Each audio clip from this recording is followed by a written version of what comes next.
Second for one. Oh my word, you've got to be kidding. Evan Mendoza. For Mendoza. Mendoza lifts one to left. An inning. Mendoza, that one's sailing back there, and it's gone. Now, those are some of the plays and the insights of playing baseball at the highest level, not just posting about it. Now, let's flip the script. Here's what my students and families have to say about working with me. Just share his stories of the kids asking him, what did you do? And his one answer was one word: Evan. It's an overall great program to improve your metrics, mental approach, your velocity, and your outreaching strategies. Because there's a ton of players I know that are way better than me that had zero offers because they don't know how to reach out to coaches. Pretty much every possible number when I've gone up. I was high 70s and now I'm aiming for mid to high 80s and hitting the same thing. I was high 80s off machine and now I'm able to put some balls out in the mid 90s. JT's motivation to want to do it at home, be proactive in his baseball career, and we are able to do these things for him, and it's self-motivated and he's taken that action. As a parent, you want to be able to say yes to something like that. It's been making me feel much more confident. Like now going into the season, I feel I have all the ability I need and I can just play and trust that all the work I did will pay off. Started working out, I was about 120, 115, about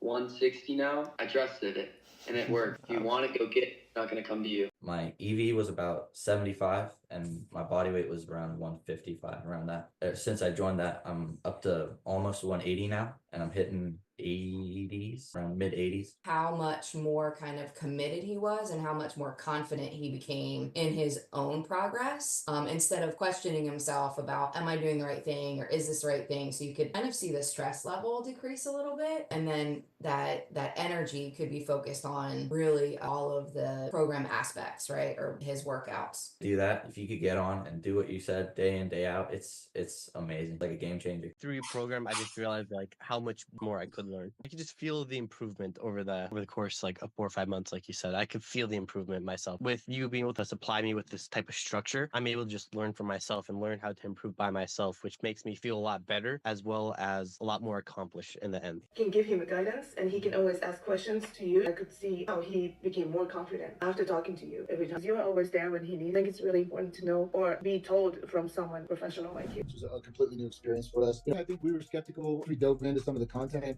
We realized how good it was and the quality of it. The way that you kind of worked with him and you set expectations for him. Like, hey, these are the things I'm expecting from you. And that was a big part of why we enjoyed the program as well. The program has made me a little eagerness to go out and do something and not just wait for the team practice and do things on my own. As his dad, I can tell him till I'm blue in the face that this needs to be done. And sometimes it doesn't resonate coming from the dad. Sometimes it needs to come from a pro ball player. Through your program, I just realized how much more I could learn. I could just feel the improvement over the course of 4 or 5 months, like you said. With you being able to supply me with this type of structure, I'm able to just learn for myself and learn how to improve by myself, which makes me feel a lot better as well as a lot more accomplished in the end. I definitely recommend joining it. It's awesome. The community's great. Having you there to support you is incredible, and overall love the program. You get the full structure. You get your lifting, you get your arm velocity, you get your mechanics, you get your hitting, and the hands-on approach from you. Infield velo was 68 or something like that. It was not good. My 60-yard dash was 7.7, which is not good. And I was not very mobile. I wasn't very strong. I'm a big kid, but a lot of it was just from my size.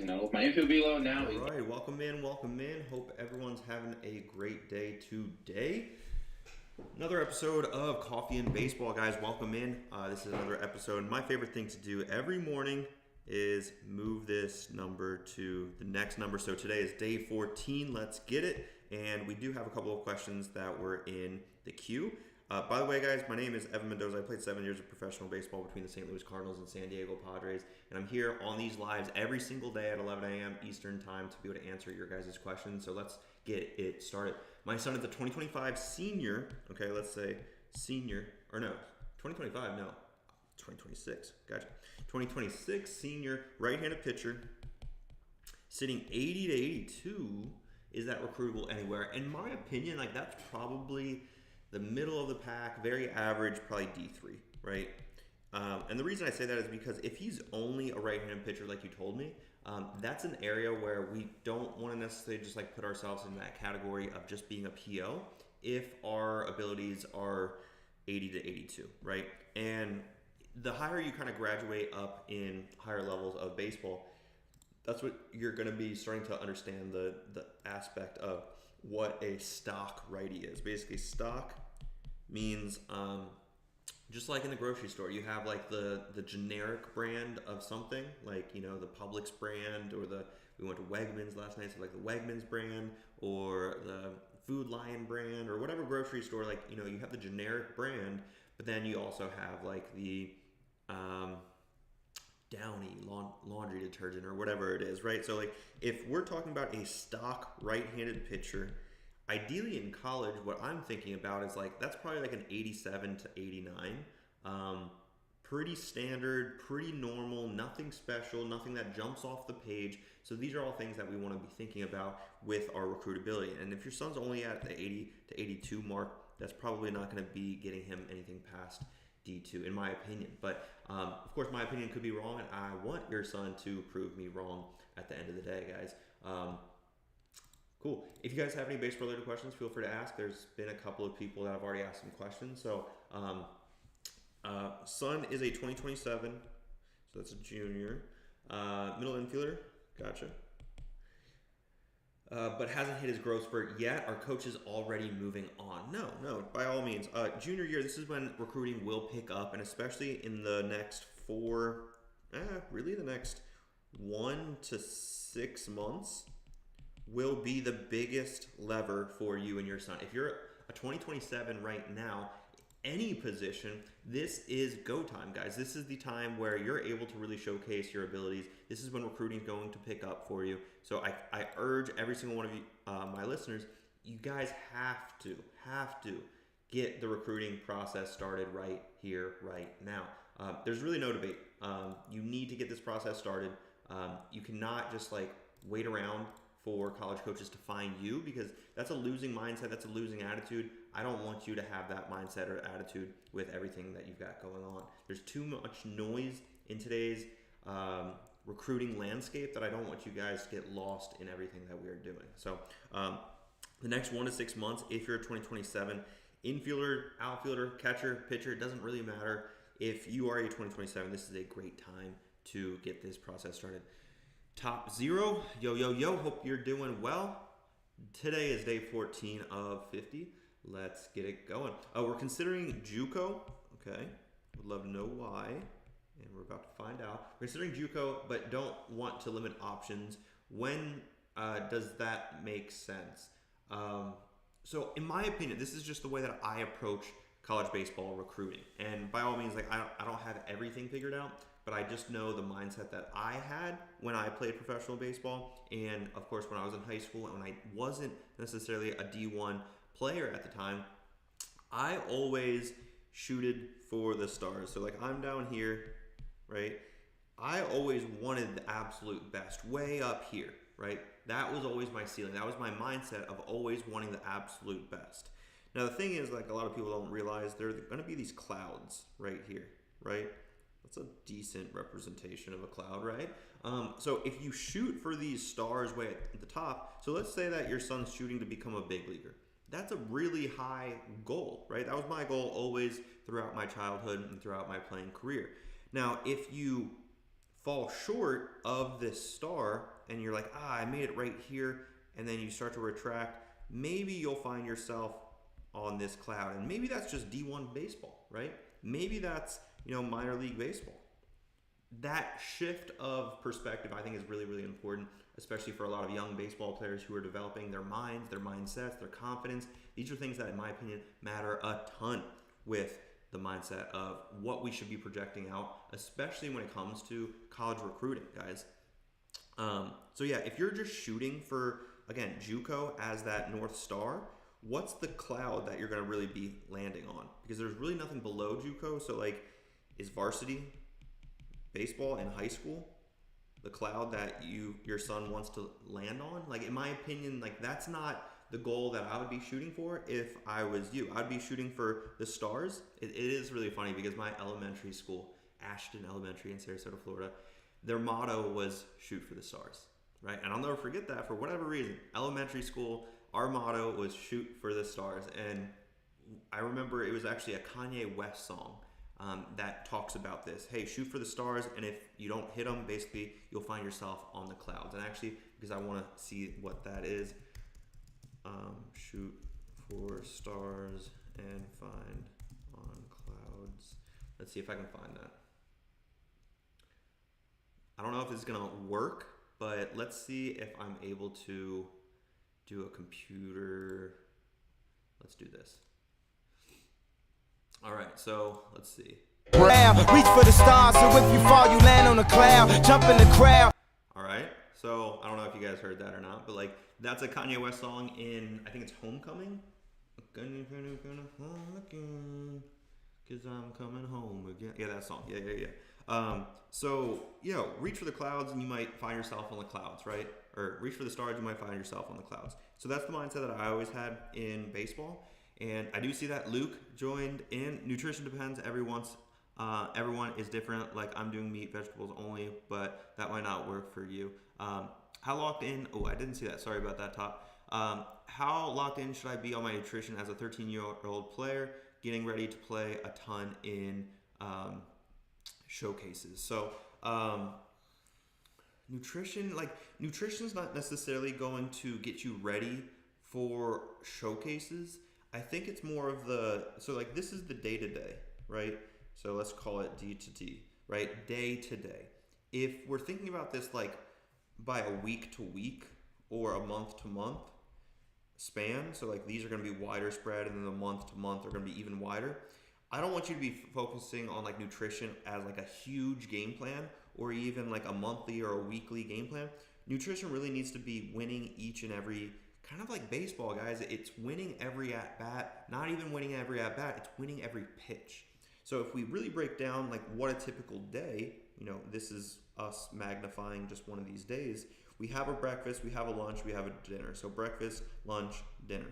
Ideally for most high school baseball players, this is the absolute bare minimum when it comes to nutrition. I'm just going to shoot you guys straight because like this isn't going to be enough to be able to really elevate your nutritional goals. And when I say nutritional goals, typically high school baseball players are trying to gain weight. I see Luke, by the way, everyone congratulate Luke to committing. I'm going to get that collab post up probably right after this live, but Luke just committed to Kentucky Christian University. He's one of my students inside my academy, so big round of applause to Luke. I know Luke's very excited.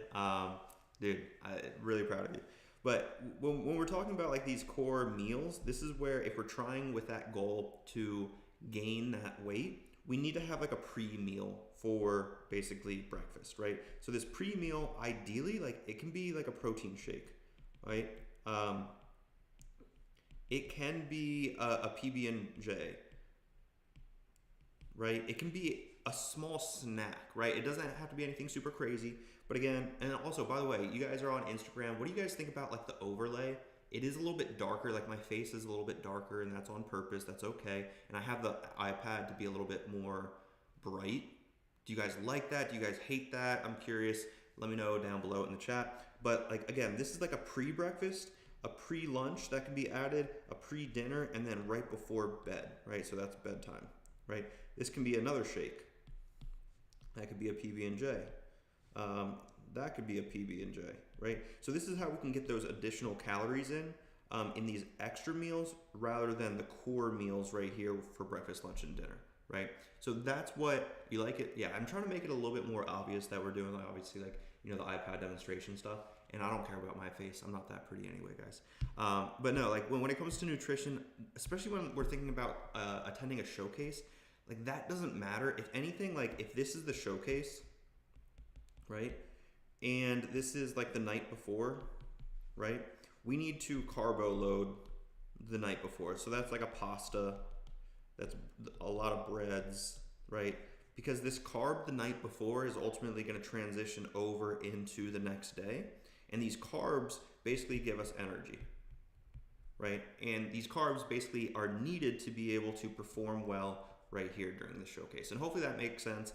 As far as like right before the showcase, let's say the showcase starts at 8 or 9 o'clock at night, holy cow, 8 o'clock or 9 o'clock in the morning, which is probably typical. So right here in before, really, really good to make sure that you get some level of a breakfast. In my opinion, like the breakfast could be, eggs, bacon, piece of bread, if you're able to eat that a couple of hours before the showcase. If you're able to just eat a quick, yogurt, maybe a tiny little bit of eggs before, that's okay. But right before this event right here, this is where, like, in my opinion, a banana is your go-to. Just remember, like, if you're ever hungry, right, maybe in like the 5th inning of a game, or you're hungry in the middle of practice, the thing that you can start implementing right away to kind of eliminate that hunger is a banana right before practice. And the reason why I say right before practice is because if you eat a banana, it's not going to hurt your stomach. It's not going to hurt your stomach whatsoever. Bananas are really easy on digestion.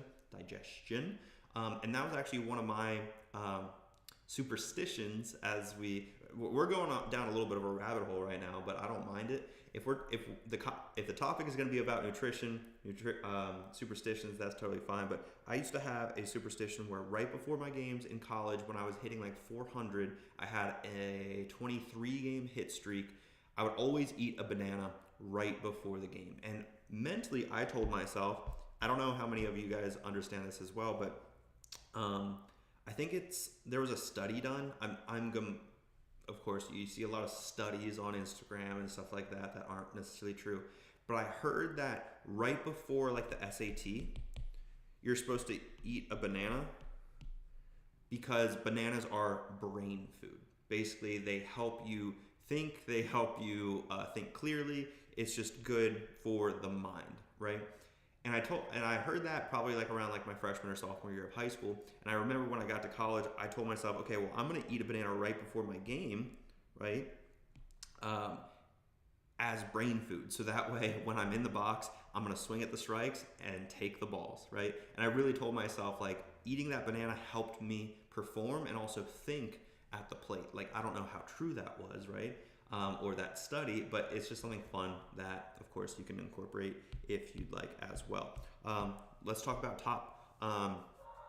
Anyway, let's see. Okay, so how much protein powder is too much? I used to do 20 grams a shake when I was on the small field, and this year I went to the big field and realized that wasn't going to work, so I switched to 60 grams in a protein shake. So 60 grams is a lot, and what's going to happen if you do too much basically right before a practice, of course, that's not good because the protein's not going to give you the energy that you need to be able to perform in the game. So always keep that in mind. It's not necessarily going to be the best for you. What I would prefer you do is do a simple carb before, and then as far as the protein, that's after, right? 60 grams of a protein. So this is another way of going about it, right? So like you can do a simple protein shake. And a typical protein shake, if you have 1 scoop of protein powder, put it into milk or water, that's going to be somewhere in the ballpark of usually around 25 to probably 35 grams of protein. So more than likely you're 2 scooping it. And that's one way to get to your protein goals, right? Ideally, the rule of thumb is 1 gram per 1 pound of body weight. All right, so 1 gram, 1 pound. So I weigh 200 pounds. Basically, that means I need to eat 200 grams of protein to be able to gain that muscle that I'm ultimately looking for. And that's very difficult to do, by the way. Like it takes a lot of eating to be able, and eating the right things to get to that 200 goal. But then also with the mindset of, okay, I want to make sure I'm getting my colors in, which are like your vegetables, your broccoli, peas, carrots, any type of color on your plate. Those are your vegetables that typically people don't love to eat. Those are an area that, how are we going to get to that 200 grams of protein if we're eating, colors as well? So we just always have to think about these things because it's not, okay, now I'm hitting it almost out my first year. So like, dude, if it's working for you, just keep it going. I'm not here to change up anything that you've got going on, but I want to make sure that like you're not ripping protein shakes right before practice and your stomach's getting all twisted. Because I've definitely done that and made that mistake before where I am not feeling the best at practice, and typically it has to a large result of what I was eating right before practice. So I did have lucky underwear, by the way, in my professional career, which if you are listening and curious, yes, we were talking about some superstitions as far as what I ate before games. I would always eat a banana, and yeah, Jess, thanks for letting them know. But yeah, there was in my professional career, I remember I had a few hitting streaks of probably around 12 to 16 games, somewhere in that range. And yeah, whenever you have a hitting streak, guys, you get weird a little bit. You use the same batting gloves. They start ripping like crazy. You start using the same underwear. You start doing the same things. You start eating the same foods. And that's just part of playing professional baseball, because we play baseball every single day, and we really do care about our performance a little bit too much, in my opinion. But no, it's definitely fun with the superstitions. But I would have it every day for breakfast every day. So like, that's okay. So having that big protein shake of 60 grams for breakfast is okay, because you're starting off the day with the big intake of protein, right? It's a protein shake. The one thing that ideally what I would rather you do, especially in the beginning of the day, because we want to make sure that we're fueling our bodies and giving ourselves that energy throughout the day, is making sure that we have some level of a carb during that breakfast. So that could be like literally like an English muffin, that could be a bagel, that could be a piece of toast, it could be overnight oats. You know, these are all, you know, things that I would typically eat in the morning to make sure that I'm fueling my body to be able to perform whatever comes my way, right?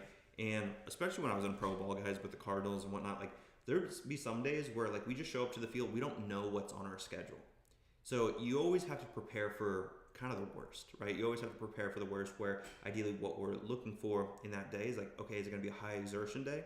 We don't know that. So I'm going to prepare with the most amount of carbs, so that way I can give that energy to whatever the performance is, right? So again, carbs are energy, and we need to be able to fuel our body with any type of, again, carbs are simple, they're easy. Carbs are like, you know, any type of bread, any type of pasta. Of course, I'm not telling you to eat pasta for breakfast, but like typically like a muffin, any type of bread, English muffin, bagel, like these are all great things to fuel your body in the beginning of the day, to be able to fuel yourself for the rest of the day. So hopefully that answers your questions, guys. If you have any baseball related questions, what are your thoughts on PG this year? I don't know how long ago that question was. I do apologize for taking so long to answer your question, Heather, but what are your thoughts on PG this year, or on a PG year? What does that mean? Post-grad? Heather, if you're still with me on YouTube, let me know on a PG year. If you're talking about post-grad, if that's going to be just like more or less playing travel ball, like an 18U team that you guys are, you know, finding after graduation. Also, I'm assuming post-grad meaning like post-grad of high school, not post-grad of college. But if you're talking about post-grad of high school, then like, yeah, I think in my opinion, it's the best way to keep it going, right? Post-grad of, you know, after senior year, and then that post-grad timing, in that summertime, there are some times where college coaches will still be looking for, let's say 2026 grads right after, you know, they graduate right here. That's graduation year, or the graduation. So there's going to be times where like the post-grad will help that specific individual in this like little summer circuit. So that's like a summer games, but that's where like you can't just be playing any game. You have to be playing the right games, making sure that you're in front of the right coaches, making sure that they're ultimately there watching the talent of what you want to be. You want to be showcasing them, the right talent, especially with a strategy of communicating with them directly. All right. If you guys have any baseball-related questions, whether it's about nutrition, whether it's about superstitions, whether it's about baseball, mindset, recruiting, development, that's what I like to talk about, guys. I definitely love how these lives are going. I also love all the people that are joining in over on YouTube. Guys, if you are a baseball player or parent or coach and you guys are enjoying these lives, especially if you're on Instagram, guys, Instagram, I'm gonna be real with you guys. It's a brain rotting app, and I think a lot of you guys already know this, and I'm doing my best to like stay away from this as well. I'm kind of trying to train my mind and my brain to be reversed of what Instagram has kind of taught me, right? Because I don't like the fact that Instagram is truly like, I don't want to say taking advantage of like me or anything like that, but it is annoying when I am just brain rotting on these short form pieces of video. So like, I'm trying to make an emphasis of like watching more movies, which I don't typically like watching movies. I'm trying to like tell myself not to look at my phone for like a good 2 hours, because these are going to be things that I think help me in the long run. So if you are on Instagram right now, you're one of the listeners right now, head over to my YouTube channel. Subscribe to me, watch my live over there, because one thing is it is horizontal, so it's a little bit easier to watch. You'll be able to see things a little bit more clearly. That will help you digest the information that much better. But then also on my YouTube channel, like, I have more long form pieces of content that are just a lot more in depth. And one thing I hate really about short form media, short form, by the way, short form, SF. Short form media, which is basically like TikTok, like Reels, you know, stuff like that. That's basically less than like 60 seconds. Guys, and then the difference, obviously, long form. I can't teach my 7 years of professional baseball experience in 60 seconds. I can't do that. It's like borderline impossible. And if you guys expect to learn from a coach that you see on Instagram, just posting on Instagram, like, that's fine, but like, you're not going to get the value out of a 30-second or a 6-second piece of content, right? In my opinion, like, you're going to scroll and then you're going to scroll to the next one, right? Because, you know, like, you learned a little bit about, oh, I should be recruiting, or I should be emailing college coaches, cool. Oh, I should be doing this, boom. Like, you're just scrolling to the next one because it's like, oh, maybe I learned this smidgen of information. When in reality, this topic can be blown into this long, you know, let's just say a 15-minute topic that I go really, really in depth on my YouTube channel. So if you guys like long form content, if you guys also want more in-depth content, that's where, check out my YouTube page. Also, the only way that this grows, by the way, guys, as far as this live, because I am doing it for 50 straight days, I'm probably going to do it longer because I enjoy doing this. And I also am really curious, and this is where I need your involvement, especially in the chat, especially over on YouTube. I know that we have a decent amount of people over on YouTube, but for all channels that I'm live on right now, Facebook, Instagram, and YouTube, I need the chat to be active right now. What time of the day do you feel like it is best to do these lives? Because I've heard some people, they don't like that it's at 11 a.m. They can't make it. Maybe they're at school. That's kind of the purpose. I'm not trying to do these lives necessarily for the athlete. The athlete is, technically speaking, going to be at school at 11 a.m. more times than not. It's why I do it at 11 a.m. because I want to talk more to the parents directly so there's less commotion. Because one thing I've learned by doing a lot of lives, a lot of kids will come in, especially if I've done lives before at 8 or 9 o'clock at night. And there's very common questions. How do I throw harder? And then 2 seconds later, how do I throw harder? And then 5 minutes later, how do I throw harder? Right? And it just really, it's frustration. It's frustrating from my end because I have to answer multiple questions that are already addressed. And I feel like it's just repetitive, right? Because there are a bunch of 7th graders asking a bunch of questions. And in my opinion, that's not the way that I want to do it. So that's why I do these lives at 11 a.m. But let's see. As far as college recruiting, what tournaments are best? I have a high school junior. Okay, great question. So high school junior, this is going to be a really important year. So junior, senior year, this is high school season. This is travel ball season. This is fall ball season of senior year. So like that is, summer, spring, fall. And we'll end right there, right? So what's coming up for you, Juan, is probably the most critical time in college baseball recruiting for your son, especially if your son is a serious high school baseball player trying to play in college. So these next 1 to 8 months, right, are huge for your son. And the reason why is because he has his high school season to leverage. He also has his travel ball summer season to leverage, and he also has his fall ball season to leverage. These three in combination are going to be, especially since your son's a high school junior, those three are the best leverage opportunity to get a commitment. And the reason why is because, again, we have so many high school games, especially that we can reach out to local colleges, and that could be a good opportunity for us to be able to, reach out to these coaches.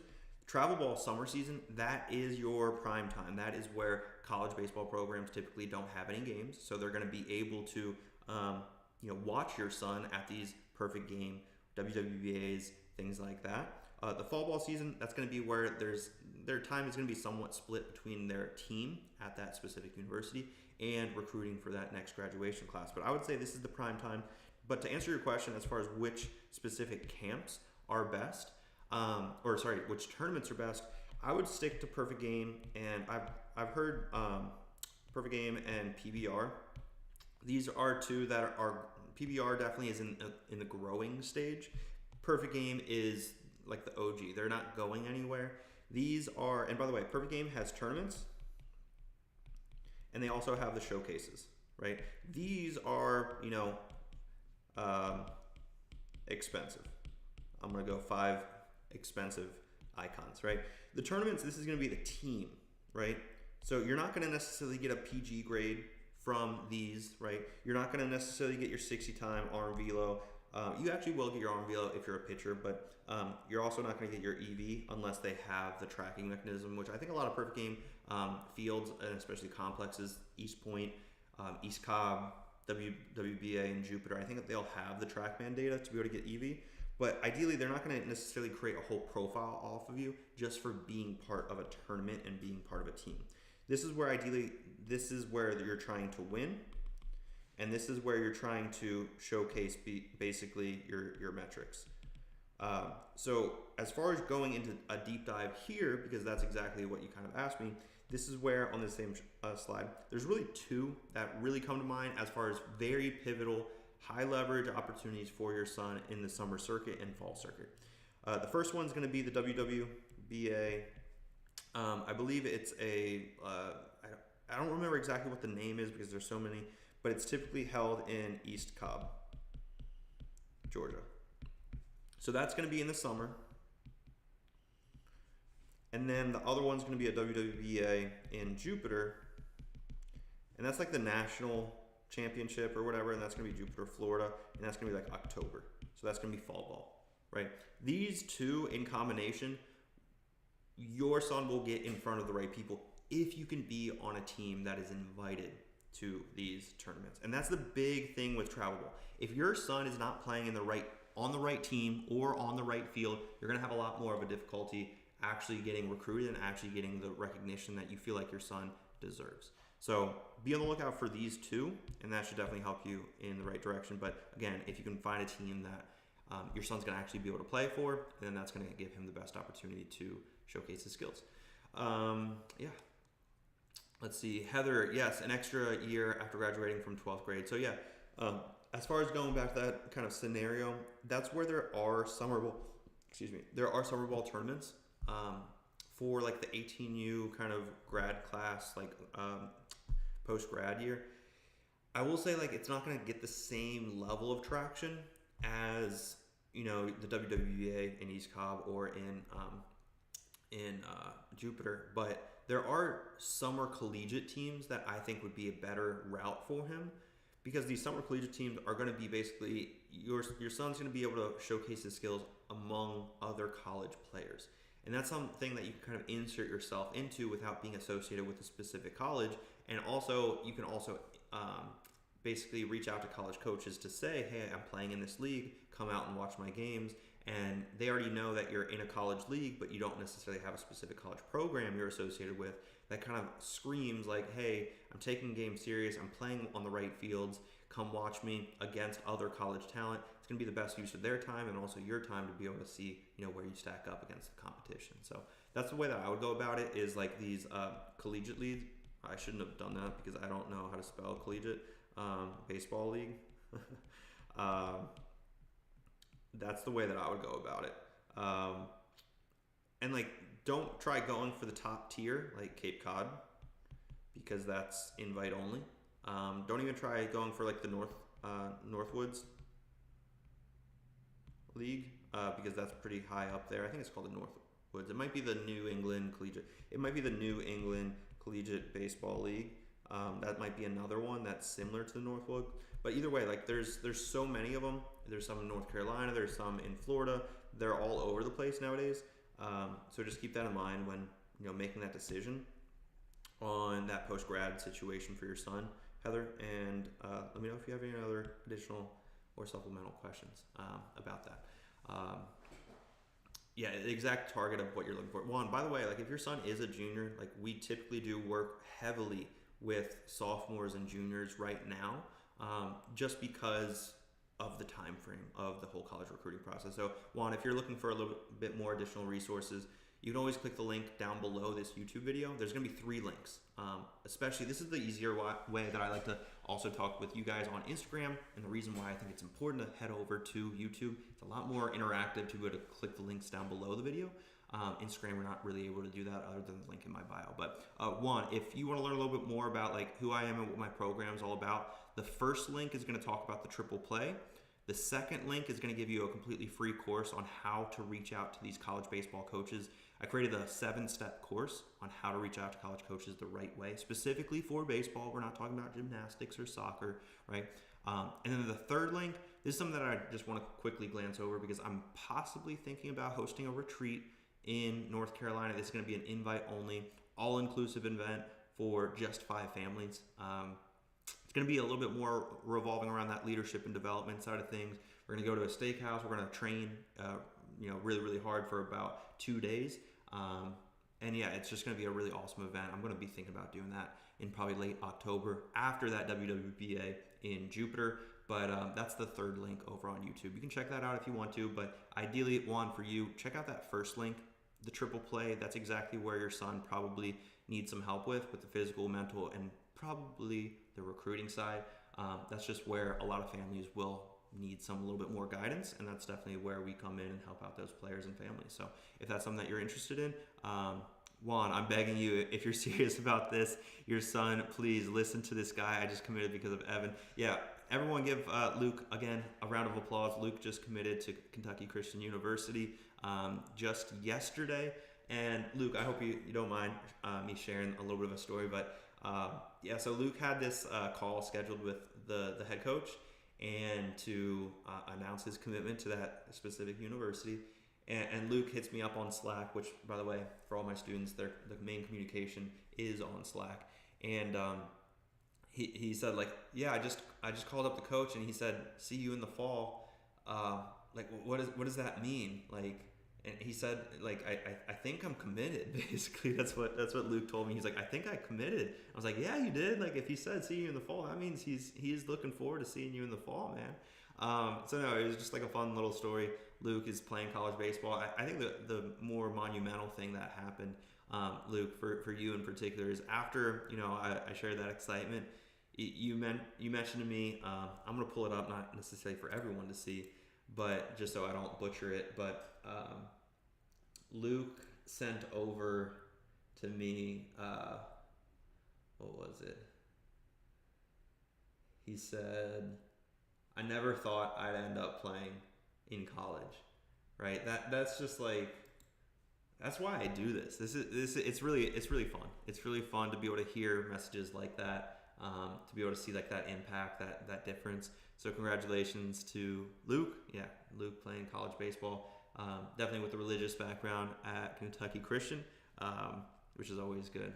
I was always curious. So I lived a lot in West Palm, Florida. And really close to West Palm, there's a university called Palm Beach Atlantic, and they're very religious. And I never really, I guess I just like never realized that there are some very religious schools out there. Like Dallas Baptist is a very religious school. I'm trying to think of some others. Obviously, PBA is a religious school. They're just schools that have the backing of the religion side, which I never really like put 2 and 2 together. Of course, at the high school level, there's like Catholic schools, right? They're private Catholic schools. And I just never really, Texas Christian is another one. I feel like I'm probably blanking. There's probably some in California, I think. What was it? St. Mary's University, I think, SMU. My son wants to get scouted for college. How can he? He goes to San Fernando High. So great question. Abilene Christian, Houston Christian. Yeah, there's plenty of them, right? I never really just put 2 and 2 together because obviously I'm pretty religious. I just don't share that on my page. I just think it's, I want it to be more of a baseball-driven platform, not necessarily trying to make any stances or anything like that. But with the, getting to the question, cute Z2790. Someone wants to get recruited for college. How can he? Well, I'm going to have a lot of questions back over to you. So hopefully you stick around in this live because I need to make sure that I'm giving you not a vanilla answer. That's why I do these lives. So what grade is he in? Because I don't know anything about your son other than what high school he goes to. And I'm pretty sure San Fernando might be in California. I don't know that, but that doesn't really matter when it comes to recruiting, what high school we're playing at. It's really about our metrics, our graduation year, our positions, how we're going about the college recruiting process. So hopefully you can give me some additional details on that. Start off with, okay, so his name's Isabel. That's great. That's nice. Let's go one by one. So Isabel, he goes to San Fernando High School. What graduation year is he? He's in 10th grade, so he's a 2028.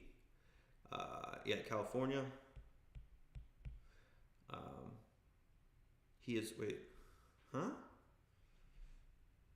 Wait, Isabel? Oh, your name is Isabel. Okay, gotcha. All right. This is for Isabel's son, I would assume. Jordan. Cool name, by the way. Okay, so for Jordan, he's in 2028. What positions does he play? I think maybe I saw that he might be a pitcher. No, wants to get scouted for college. How can he do that? Okay, no, I don't see. What position does Jordan play? That's gonna help me also understand. Okay, outfield. Okay, and what's his 60 time? 60 basically meaning how fast does he run from yard 0 to yard 60, right? That's basically the 60-yard dash. It equates a specific number to his foot speed. So do you know between second and third? I'm guessing that he plays second and third, so he's also an infielder. Is that what you mean? Between second and third? Or do you mean left fielder?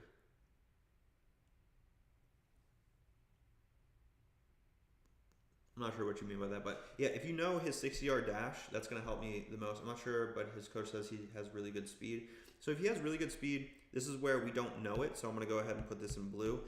We want it to be less than a 7.0 second, especially if he plays outfield. If he's a 2028, that's where if he's on pace to be a really good defender, so he's a left fielder.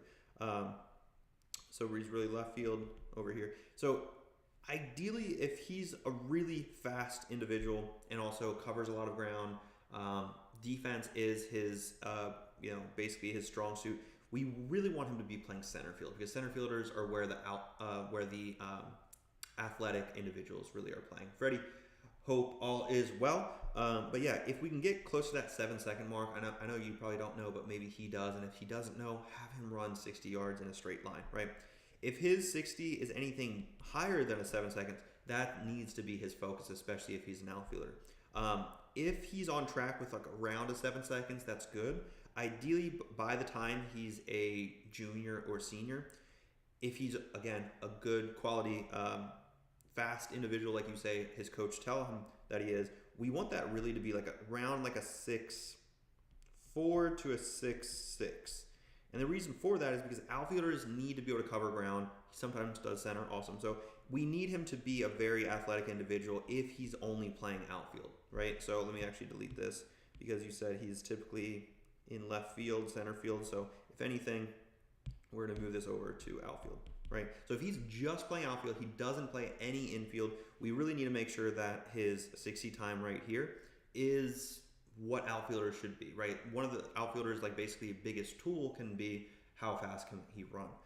Now, I'm curious, do you know his arm strength at all as well? How fast he basically throws the ball. And that could be off of the mound if he pitches, or how fast he throws that from the outfield. Isabel, do you know that by chance? And if you don't, no worries.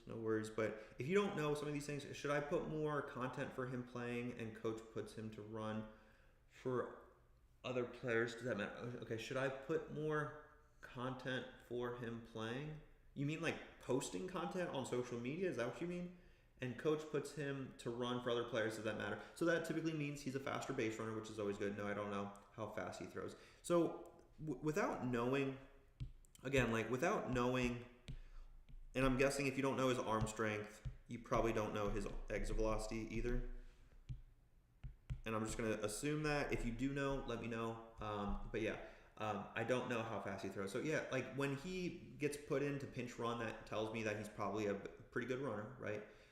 But as far as posting content, Isabel, this is where I like to talk about the mentality and like why you shouldn't be the one doing that. You're the parent at the end of the day. Your son is about to be a young man, right?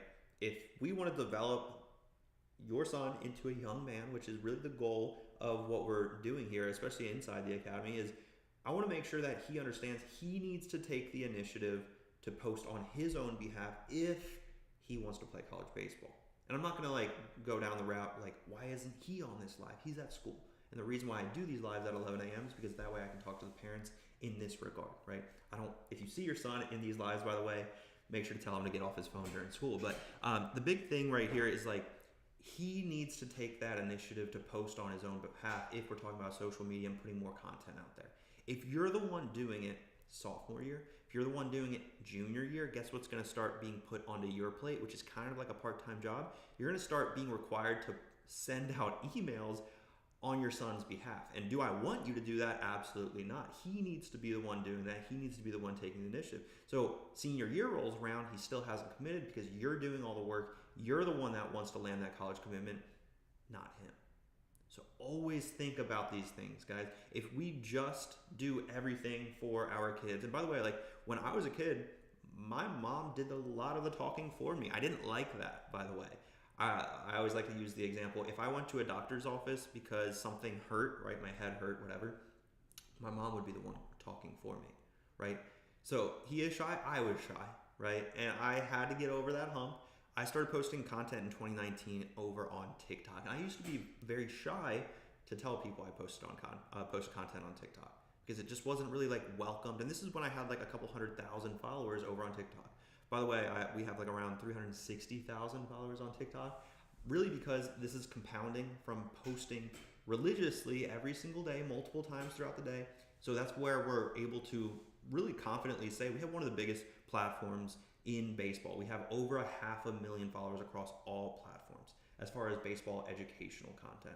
I'm not going to try competing with like a Trevor Bauer and Momentum because they post really good content, or an Eric Sim because he posts really cool content as well. But as far as the development and really the mindset, the recruiting side, we have one of the biggest channels across all those platforms. But I know his potential, so I try to give him that confidence. You can try all you want, Isabel. At the end of the day, he needs to be the one that realizes his true potential. He needs to be the one that realizes his confidence. And those things, again, can't be... I like to use the example also. If we put... let's say your son's hungry. And this is an example I've done in previous videos before.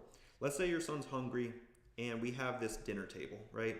And right here we have food, right here we have food, and you've probably seen like this at like a turkey dinner, a Thanksgiving dinner, right? There's so many side dishes, there's so many food. This is turkey, this is mashed potatoes, right? You get the idea, right? So this is a table full of food, right? Boom, boom, boom, boom, right? We have a table full of food. Your son says he's hungry, okay? So your son decides to sit on the chair, right? That's the chair. That's your son. And he just sits there. He's like, Mom, I'm hungry. Mom, I'm hungry. I'm lacking that confidence. Mom, I'm shy. Well, if you come over here, that's you. If you go over here and basically say, it's okay, Jordan. Here's the spoon. I'm going to scoop you up a scoop full of mashed potatoes, and here you go. Boom. And you spoon feed it. What is that really teaching him? What, like in that scenario, he says he's hungry and he's just waiting. He's passive. He's a bystander to his feelings and his actions, and he's just waiting around for someone else to do that, to fuel his tummy, right? That's not going to give him, again, if we relate that to baseball, if your son says he needs that or if you realize he needs that confidence, if your son basically, if he knows he's shy, right?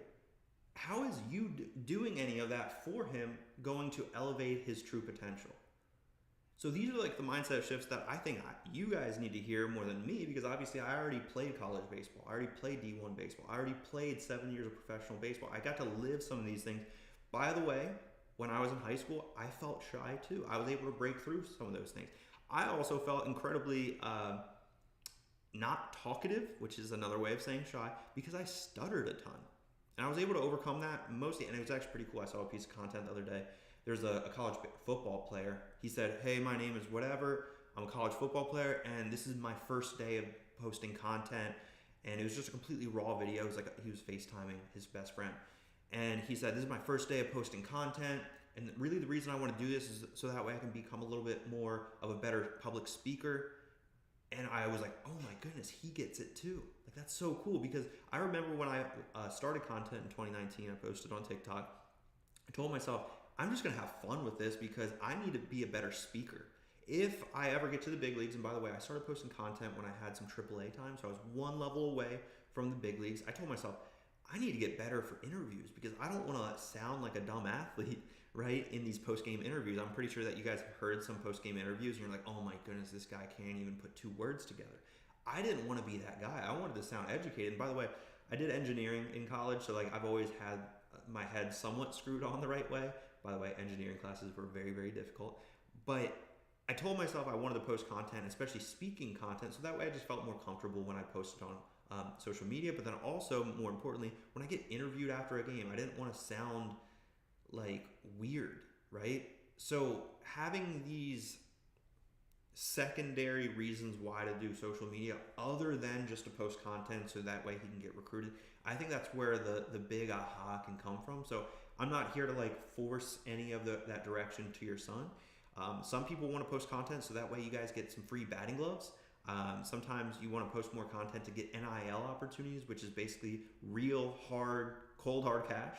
Like, these are opportunities that are available to high school baseball players nowadays in 2026 because of how the transfer portal is running, how NIL opportunities are running, things like that.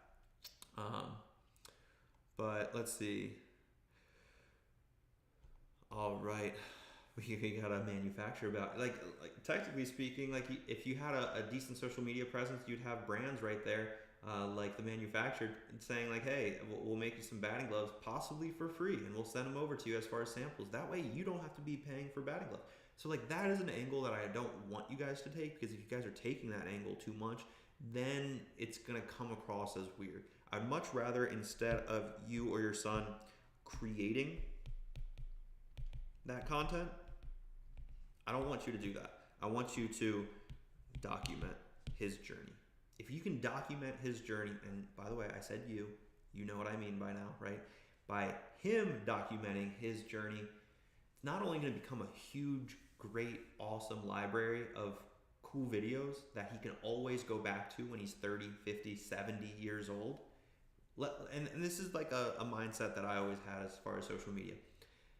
I thought to myself, like, okay, I'm not going to ever be able to meet my great grandkids, right?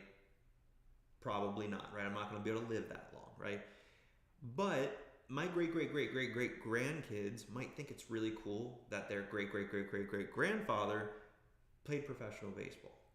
So I want to be able to give them an experience of like who I was, what my life was like, what food I was eating, and just like things like that. Because when you post things on social media, online, they will stick around forever. And that's a good thing, or it can be a bad thing. So that's where, of course, high school baseball players need to know what they're posting, because if you're just posting random stuff that doesn't serve that great grandkid, that isn't necessarily going to be the best scenario for yourself later down in the future. So hopefully that makes sense. I love talking social media, if you guys couldn't tell already. But let's talk about Brie Belmonte. So do you have any ideas on how to build confidence outside of baseball? Guys, by the way, go to MendozABaseballAcademy.com/proof. If you just Google search Mendoza Baseball Academy, you'll hit our webpage, our homepage, I should say. There's a results tab. I'm going to do this right now just so you guys can see it. Because when we talk about confidence, the reason that I want to bring that up is, okay, no, I can't do that. There we go. Okay, so I'm going to go to my website, go to this results tab, case studies right here. Okay. You can always click the link in my bio on Instagram. Watch any of these interviews. And the reason why I tell you to watch these interviews is because these interviews, at least once throughout the interview, we talk about confidence. And typically at the beginning of the program, before they joined into my program, they didn't have as much confidence. At the end of the program, they talk about the growth and the confidence that they were able to gain throughout my program. So when we're talking about confidence, I can always result back to watching some of those videos. But to answer your question, do you have any ideas on how to build that confidence outside of baseball? Mental exercises or drills. I like journaling idea to document his journey. So journaling, writing, and reading, I didn't ever like that, right? And my great-great-grandma might have had a journal like a lot of grandparents probably did back in the day. What I like to talk about as far as documenting the journey, we're documenting the journey through video format. So basically here on Instagram, you can have a YouTube page if you'd like, but ideally you're just documenting the journey and making sure that those videos are captivating. And of course, the first day that you post a piece of content, it's not going to be the best quality video ever. That's okay. So don't expect it to be the greatest. But to get to your question, how do you build that confidence outside of baseball? So I can really result, again, with the backing of having a lot of these case study interviews. By the way, watch some of them. It all comes down to a thing that is, again, mentioned in these interviews is structure. Structure helps anyone, right? If you think about like the last job that you had or the current job that you have, think about like the onboarding process, right? The first week of of your new job. If that first week of your new job, they basically just handed you like a pile of pieces of paper that just got slammed on your desk, and you were told, go through all of them. You probably would have been like, holy cow, like what do I do? Where do I start? I don't know what's going on. So basically this is like an area that I feel for high school baseball players because there's a lot of things going on in high school baseball players' minds. So with structure, what structure will do is basically instead of that huge pile of papers that hit your desk, right? What I do with my students is, hey, you got onboarded into my program. We're going to start with that. We're going to start with literally 2 goals. That is the only thing. And these first 2 goals, by the way, in our 14-day challenge. 14 days, we want to achieve something in these 2 areas, these 2 departments. One is emailing college coaches. The other one is building that routine and that structure every single day consistently for 14 straight days. Because there's no shortcutting a 14-day challenge, especially if it requires 14 consistent days of sprint work, which is what we do inside the 14-day challenge. So if we're trying to build that confidence isn't going to come from a bunch of more knowledge. And I think this is something that you guys really need to hear. And sometimes I like doing this, right? So I'm going to go ahead and make it very obvious for you guys. You guys need to understand with the structure is going to come with knowing what to do, when to do it. The structure isn't going to come from watching a YouTube video, still feeling lost, still feeling like you need to reach out to college coaches with no actionable guidance. This is something that I like to talk about with the, or structural guidance really, but actionable advice. Actionable advice, in my opinion, is breaking things down into a step-by-step procedure. So that way my students know how to do the work. Again, if we're talking about that pile of papers that just hit your desk, you don't know where to start. You don't know what step 1 is. You don't know what step 28 is, right? The matter of fact is, if we think about our high school self, we can get overwhelmed really fast. And once you get overwhelmed, what I've found is you forget to take action. You forget where to start. So dumbing things down, not necessarily dumbing things down, but giving that actionable advice on where to start and what to do and doing things in a step-by-step manner, that structure gives you the confidence that 1 step turns into 2, 2 turns into 3, 3 turns into 4, and then all of a sudden, whether you notice it or not, you started right here, and through these micro, tiny little steps along the way, you find yourself at this checkpoint, and you're like, holy cow, this worked. This is starting the process. I start seeing the future. And then you start making these, again, micro commitments, micro steps along this structured pathway, and then you find yourself right here. Whereas, really, if I were to draw it into like an X, Y, Z graph, you see this structure part right here, and then all of a sudden you start seeing this growth, right? And everything underneath that right there, that's your growth, because you started taking action in a more structured manner. You started doing things in a step-by-step format rather than just throwing spaghetti against the wall and seeing what stuck. That's what a lot of you high school baseball players and parents, yes, I'm going to call you guys out, are doing in your son's career. And there's going to be a point in time where it's too late. Your son's going to be a junior. Your son's going to be a senior. You're going to feel like you're behind the 8 ball. Whether that's on the recruiting side or on the physical development side, he's just not physically as gifted or talented as the other players. No, it's because the other players took that foundation of what they were trying to build as far as their fundamentals, their development, their strength, their skill, all of that. They took that serious by 8th or 9th grade. And now, because they're a junior or senior, now they're throwing 90 miles an hour. Now they're hitting home runs. Now they're fun to watch. I'm pretty sure when you guys are on the bleachers, you know what players are fun to watch, right? On the high school team, they know what they're doing. They hit the ball pretty far sometimes.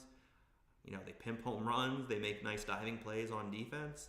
They're fun to watch, probably because they built that foundation early rather than later. So if you guys are looking to build that foundation earlier rather than later, and hopefully that answers your question, Belmonte, Bree, with the confidence and making sure that we have that structural guidance along the way. By the way, click the link in my bio, guys, if you want to start taking that action, if you want to start seeing that growth that can happen by following actionable advice, making sure that you guys have structure behind that, because that's an area that I want to make sure that all my students have, so they don't feel overwhelmed, so they don't know where, or they don't feel lost, and they don't feel like they forgot how to get started. Because sometimes, like, the best thing that a high school baseball player can do to start seeing that growth is just take an action one day, and then basically that next day, they already are seeing that they're moving up in the right direction. Just because they decided to take one step, one singular step, guys, it's that simple, in the right direction. I always love the phrase, like, if you're in the middle of the woods and you have no idea which way is out. So think about that, right? We're in the middle of the woods, we look around, we take a couple of spins, we can't see the way out. How do you get out of the forest? It all starts with one simple step, putting one foot in front of the other. And of course, we can overthink, am I going to go the right way? Am I going to take too long? And if I go this way, it's going to take me like 10 years to get out of the forest. And if I go this way, it's going to take me 2 years. Like, if you start thinking about all these components or variables, you're never going to take that first step. And I think that's what a lot of parents are doing, especially in the recruiting side. There's a lot of noise out there, so definitely click the link in my bio if you guys are interested. But let's do a quick little recap because we are out of time, so let's get this process started. All right. All right, recap of day 14 of 50, streaming every single day at 11 a.m. Eastern time. We talked about a senior right-handed pitcher, a PO, only at the 80 to 82 mark, probably at that D3 range, because really we're a stock right-handed pitcher. As far as really for those 2027s in general, the next 1 to maybe 6 or 7 or 8 months, this is going to be the best areas for recruiting for your abilities. One area, or really mindset, is we want to shoot for these stars, just like Kanye West said in one of his hometown songs. And if you fall, you land on the clouds. That could be minor league baseball, that could be D1 baseball, but if our goal is just to play JUCO, what are we falling down to? Just becoming a varsity starter? That's not a good mindset. In my opinion, when we talked about nutrition, which was an awesome conversation that we had today, we talked about the day-to-day, not necessarily the month-to-month or week-to-week, because ideally, just like baseball, we need to win every single at-bat, we need to win every single pitch. And very similarly, during our day, breakfast, lunch, and dinner, we need to make sure that we follow, a protein, a carb, and a color for every single plate. If we have to increase that carb or that calorie or that protein intake, we can increase the number of meals that we're having throughout the day.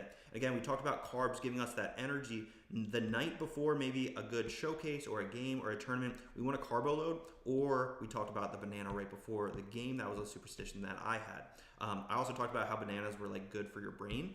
So I always like to trick myself that brain food was always good right before a game, so that way I swung at the right pitches.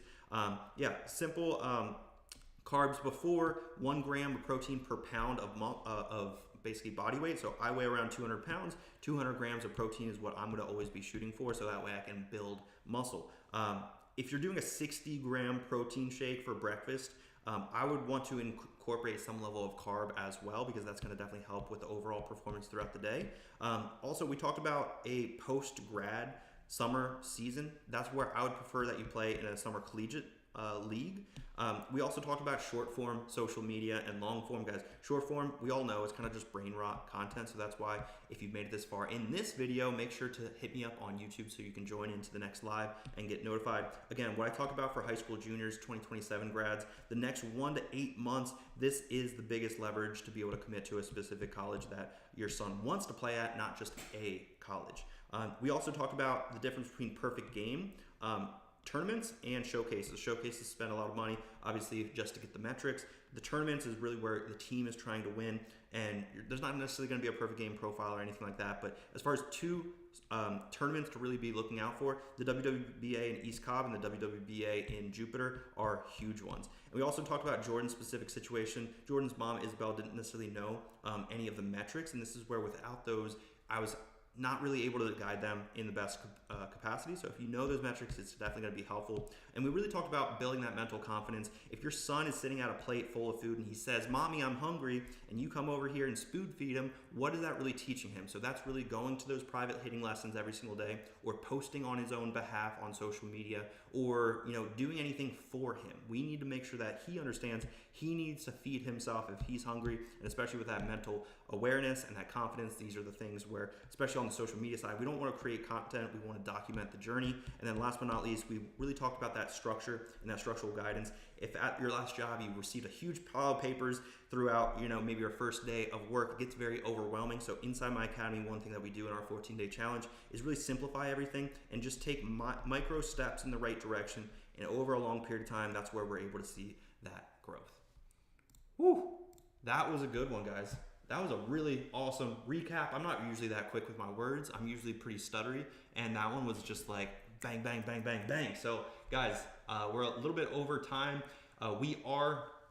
I'm waiting for that killer instinct to pop up. Don't wait. Start taking action, making sure that you're giving him those resources to be able to grow into the player that he wants to be. But guys, I'm going to wrap things up. Every single day we're streaming at 11 a.m. Eastern time. Make sure to follow me over on Instagram. Make sure to subscribe. Please, guys, the only way that this grows is if you tell someone about this. So if you tell your son about this, these recordings, by the way, are over on YouTube. So make sure to search me up on YouTube, Evan Mendoza Baseball. Subscribe to my channel. That way you get email notifications when we do go live. And also these recordings are published over on YouTube.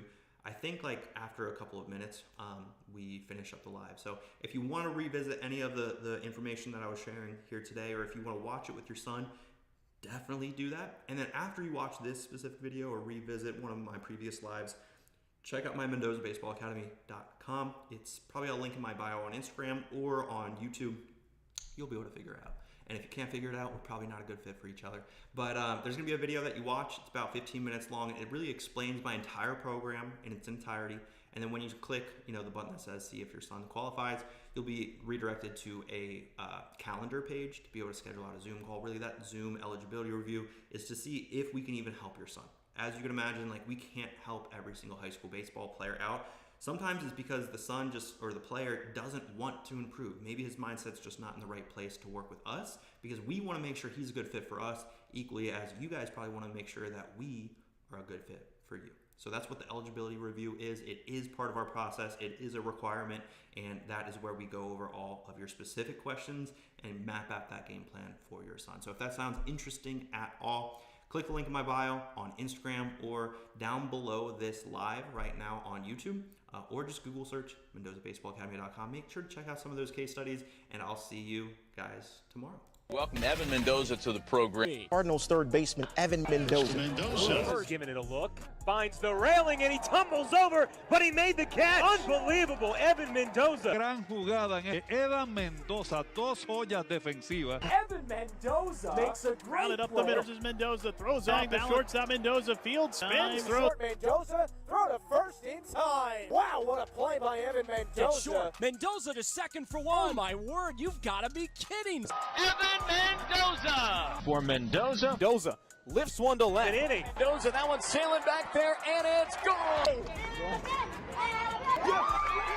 Now, those are some of the plays and the insights of playing baseball at the highest level, not just posting about it. Now, let's flip the script. Here's what my students and families have to say about working with me. Just share his stories of the kids asking him, what did you do? And his one answer was one word: Evan. It's an overall great program to improve your metrics, mental approach, your velocity, and your outreaching strategies. Because there's a ton of players I know that are way better than me that had 0 offers because they don't know how to reach out to coaches. Pretty much every possible number when I've gone up. I was high 70s and now I'm aiming for mid to high 80s and hitting the same thing. I was high 80s off machine and now I'm able to put some balls out in the mid 90s. JT's motivation to want to do it at home, be proactive in his baseball career, and we are able to do these things for him, and it's self-motivated and he's taken that action. As a parent, you want to be able to say yes to something like that. It's been making me feel much more confident. Like now going into the season, I feel I have all the ability I need and I can just play and trust that all the work I did will pay off. Started working out, I was about 120, 115, about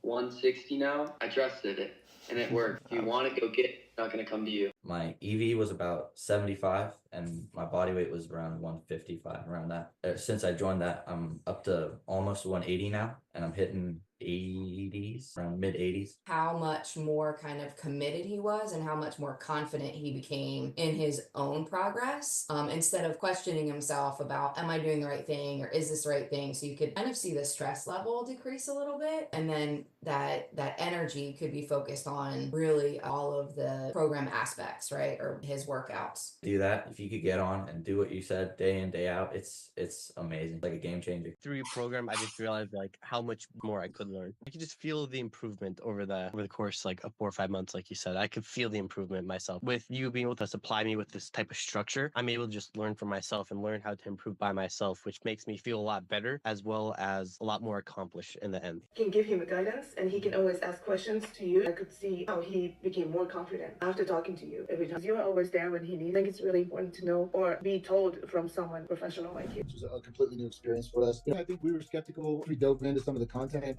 We realized how good it was and the quality of it. The way that you kind of worked with him and you set expectations for him. And like, hey, these are the things I'm expecting from you. And that was a big part of why we enjoyed the program as well. The program has made me like a little eagerness to go out and do something and not just like wait for the team practice and do things on my own. As his dad, I can tell him till I'm blue in the face that this needs to be done. And sometimes it doesn't resonate coming from the dad. Sometimes it needs to come from a pro ball player. Through your program, I just realized like how much more I could learn. I could just feel the improvement over the course like of 4 or 5 months, like you said. With you being able to supply me with this type of structure, I'm able to just learn for myself and learn how to improve by myself, which makes me feel a lot better as well as a lot more accomplished in the end. I definitely recommend joining it. It's awesome. The community's great. Having you there to support you is incredible, and overall love the program. You get the full structure. You get your lifting, you get your arm velocity, you get your mechanics, you get your hitting, and the hands-on approach from you. Infield velo was 68 or something like that. It was not good. My 60-yard dash was 7.7, which is not good. And I was not very mobile. I wasn't very strong. I mean, I'm a big kid, but a lot of it was just like from my size.